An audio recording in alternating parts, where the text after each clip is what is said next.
ইতিমধ্যে 9 মাস অতিবাহিত হয়েছে। আমরা দেখতে পেয়েছি এই ঢাকা বিশ্ববিদ্যালয়ের প্রশাসনে যারা রয়েছে, সম্মানিত ভিসি স্যার, প্রক্টর স্যার, তাদের সামান্যতম এ বিষয়ে কোনো পদক্ষেপ আমরা লক্ষ্য করি না এবং সদিচ্ছা রয়েছে কিনা আমরা সন্দেহ পোষণ করছি। সেই সাথে এই ঢাকা বিশ্ববিদ্যালয়ের নিজ দলের শিক্ষকরা রয়েছে, তারা বিভিন্ন সময়ে সরাসরি খুনি হাসিনার পৃষ্ঠপোষকতা করেছে এবং বাংলাদেশকে একটা ফ্যাসিস্ট রাষ্ট্রে পরিণত করার জন্য তারা তাদের অনেক বেশি দায় রয়েছে।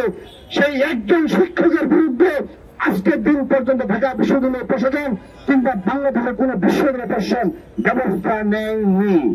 আমরা লক্ষ্য করছি সেই ছাত্রলীগের সন্ত্রাসীরা হয়তোবা কতিপয় যারা শীর্ষ সন্ত্রাসী তারা হয়তোবা পালিয়ে গেছে, তারা অনেকে লুকিয়ে আছে ঢাকার বিভিন্ন অলিগলিতে লুকিয়ে আছে, কিন্তু যোগ্য সংখ্যক ছাত্রলীগের পদধারী নেতা কর্মীরা এখন পর্যন্ত এই ঢাকা বিশ্ববিদ্যালয়ের সবগুলো হলে এবং ক্যাম্পাসে অবস্থান গ্রহণ করছে এবং এই নির্দলের দোসররা, খুনি হাসিনার দোসররা এখন পর্যন্ত ঢাকা বিশ্ববিদ্যালয়ে তারা দাপিয়ে বেড়াচ্ছে এবং তারা বিভিন্ন বাংলাতে অবস্থান করছে। কিন্তু আজকের দিন পর্যন্ত আমরা দেখেছি ঢাকা বিশ্ববিদ্যালয় প্রশাসন একজন শিক্ষককে নিয়ে তারা কোনো ব্যবস্থা গ্রহণ করার সাহস রাখে না।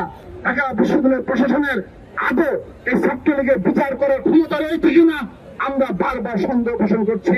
সাম্য হত্যার বিচার এবং নিরাপদ ক্যাম্পাসের যে দাবি রয়েছে, সেই নিরাপদ ক্যাম্পাসের দাবি তারা পূরণ করবে, শিক্ষার্থীদের দাবি পূরণ করবে এবং ছাত্রলীগের বিচারের দৃশ্যমান পদক্ষেপ গ্রহণ করবে।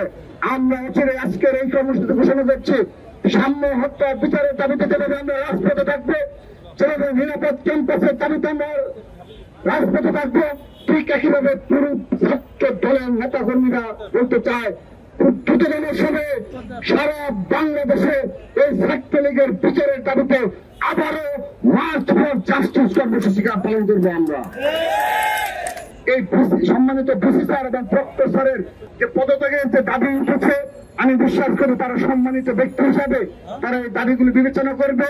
ছাত্রদের কোনো প্রেশার ক্রিয়েট করে কোনো দাবি আদায় করবে না। আপনারা লক্ষ্য করেছেন পারভেজ হত্যা এবং সাম্য হত্যার পর ছাত্র দলের নেতা কর্মীরা একজন খুনিকেও একটা গায়ে টাচ করে দেখিনি। আমরা মব জাস্টিসে বিশ্বাস করি না। আমরা মব কালচারে ছাত্রদল তৈরি যেন না হয়, আমরা যদি কোনো ছাত্রলীগ কিংবা দূষণকে ধরতে পারি আমরা সরাসরি পুলিশ প্রশাসনের নিকট তাকে সাপোর্ট করি। একজন সহকর্মীকে যখন এভাবে হত্যাকাণ্ডের শিকার হতে হয় তাদের নিয়মিত কষ্ট হয়। এখন তো খুনি হাসিনা নেই, এখন কেন এই ধরনের হত্যাকাণ্ডের শিকার হবে ছাত্রদলের নেতা কর্মীরা? সে কারণে তারা প্রতিক্রিয়া জানিয়েছে এবং যৌক্তিকভাবে সে প্রতিক্রিয়া দেখেছে। কিন্তু এই বাংলাদেশের একটা গুপ্ত সংগঠন রয়েছে, 1971 সালের পরাজিত শক্তিতে দূষণ রয়েছে, যারা ঢাকা বিশ্ববিদ্যালয়ে এখনো গুপ্ত অবস্থায় রাজনীতি করে, যারা প্রকাশ্যে তাদের সংগঠন পরিচয় দিতে লজ্জাবোধ করে।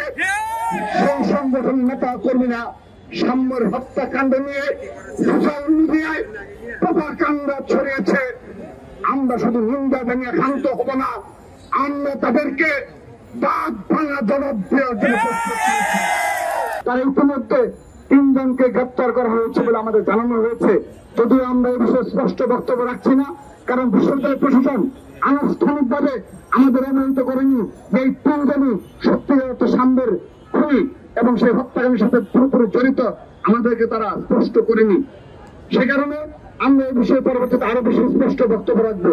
এই মাদারীপুরের ডাসার উপজেলার যে শ্রমিক দলের সাংগঠনিক সম্পাদক যাকে পরিচয় দেওয়া হয়েছে, এই শিবিরের নেতা কর্মীরা তারা 71 সালে পরাজিত শক্তি, তাদের নেতা কর্মীরা তারা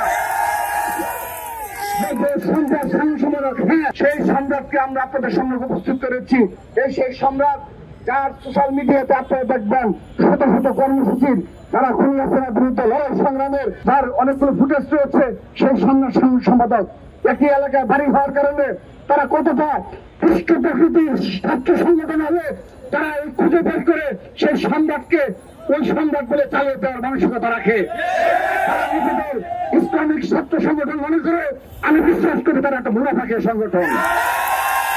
তার প্রমাণ আবারও সাম্য হত্যার মাধ্যমে আবারও তারা এই সম্রাটকে একই ভাবে নিয়ে প্রমাণ করছে তারা মুনাফিকির দল। এবং সেই কারণে 1990 সালে সকল সংগঠন, সকল ছাত্র সংগঠন মিলে তাদের বিরুদ্ধে নিষিদ্ধের পক্ষে অবস্থান গ্রহণ করেছিল।